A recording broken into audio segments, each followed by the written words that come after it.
ఇక్కడ చూడొచ్చు మీరైతే నోటిఫికేషన్ ఇలా ఉన్నాయి మనకి ఇక్కడ అడ్వర్టైజ్మెంట్ నెంబర్ 05/24 అన్నారు ఇక్కడ అన్ని పోస్టులు డిప్యూటీ మేనేజర్ పోస్ట్ అయితే భర్తీ చేస్తున్నారు కానీ వాటి సబ్ బ్రాంచ్ గా డివైడ్ చేశారు ఇక్కడ చూద్దాం డిప్యూటీ మేనేజర్ ఎలక్ట్రికల్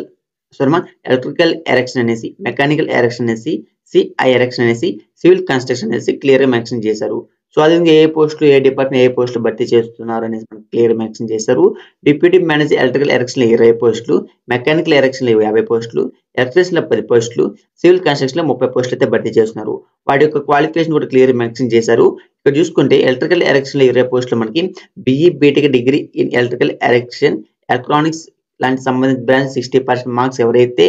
ఒక మంచి రికగ్నైజేషన్ యూనివర్సిటీ నుంచి ఎవరైతే ఇలాంటి క్వాలిఫికేషన్ చేసింటారో సో వాళ్ళందరూ కూడా అప్లికేషన్ అయితే పెట్టుకోవచ్చు అదే విధంగా మిగతా పోస్టులు ఏ క్వాలిఫికేషన్ కావాలి అనేసి క్లియర్ మెన్షన్ చేస్తే మీరు కూడా ఒకసారి అయితే చెక్ చేసే ప్రయత్నం చేయండి సో తర్వాత చూసుకుంటే ఇక్కడ మనకి ఏజ్ లిమిట్ ఎంత ఉన్నారు శాలరీ ఏమో చూసుకుంటే మీకు అప్పర్ ఏజ్ లిమిట్ అనేది 18 నుండి 40 సంవత్సరాల మధ్య ఎవరైతే ఉంటారో అందరూ కూడా అప్లికేషన్ అయితే పెట్టుకోవచ్చు తర్వాత శాలరీ వాళ్ళు చూసుకుంటే క్లియర్ మెన్షన్ చేశారు 70,000 నుంచి 2 లక్షల మధ్య శాలరీ సామాజిక క్లియర్ మెన్షన్ చేశారు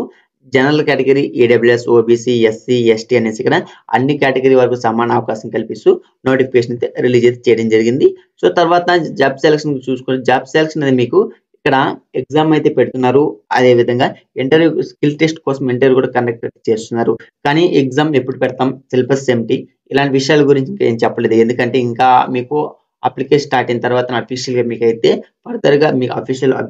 వెబ్సైట్ లో మీకు అయితే అప్డేట్ అయితే చేయడం జరుగుతుంది సో ఈ విధంగా మిమ్మల్ని అయితే జాబ్ సెలక్షన్ అయితే చేస్తున్నారు తర్వాత హౌ టు ప్రాసెస్ గురించి తెలుసుకుని క్లియర్ మనకు మెన్షన్ చేశారు కదా హౌ టు ఎలా ప్రాసెస్ చేయాలి అనేసి ఎలా ఏ విధంగా అప్లై చేసుకోవాలంటే www.ntpc.co.in అనేసి ఇక్కడ అఫీషియల్ వెబ్సైట్ ఉంది సో నేను కూడా మీకు కామెంట్స్ అఫీషియల్ వెబ్సైట్ ఇస్తాను దాని నుంచి అక్కడ నుంచి డైరెక్ట్ గా మీరు అప్లై అయితే చేసుకోవచ్చు మరి ఫీజెస్ ఏమైనా ఉంటుందంటే అవును మరి ఫీజెస్ ఉన్నాయి ఇక్కడ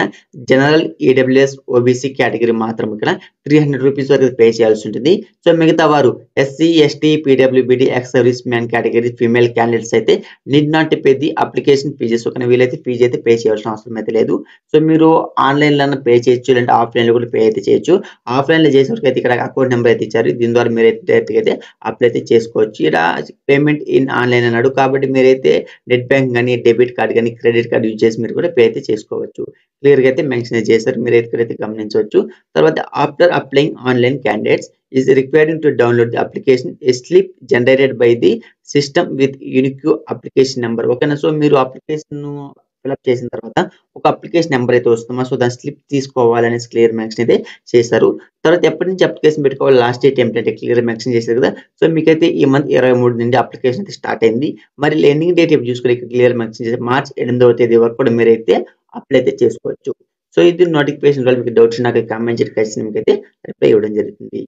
సో ఈ వీడియో మీకు ఉపయోగపడింది వీడియోని తప్పకుండా లైక్ చేసి ఛానల్ సబ్స్క్రైబ్ చేసుకోండి so thank for watching this video